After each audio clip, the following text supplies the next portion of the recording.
How to make a YouTube intro?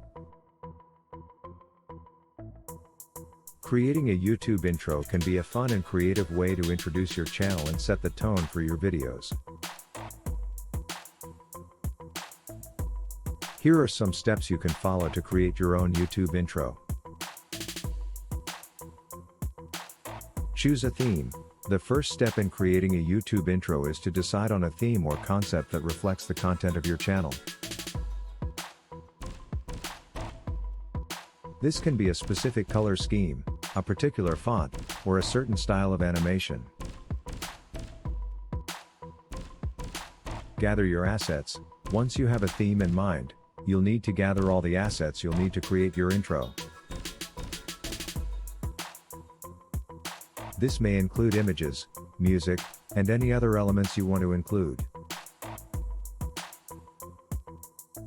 Create a storyboard. A storyboard is a visual outline of your intro that shows what will happen in each scene. This can help you plan out the timing and pacing of your intro, as well as make any necessary changes before you start animating. Use video editing software. There are many different software programs you can use to create your YouTube intro.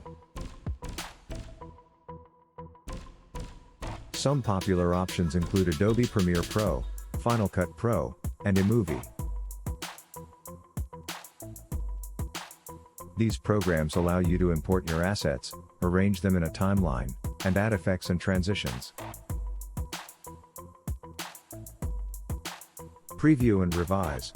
Once you have your intro put together, be sure to preview it and make any necessary revisions. You may want to try different versions of your intro to see which one works best. Add your intro to your videos. When you're happy with your intro, you can add it to the beginning of your videos by using the video editor in your YouTube account. This will allow you to apply your intro to all of your videos at once, or to select individual videos as needed.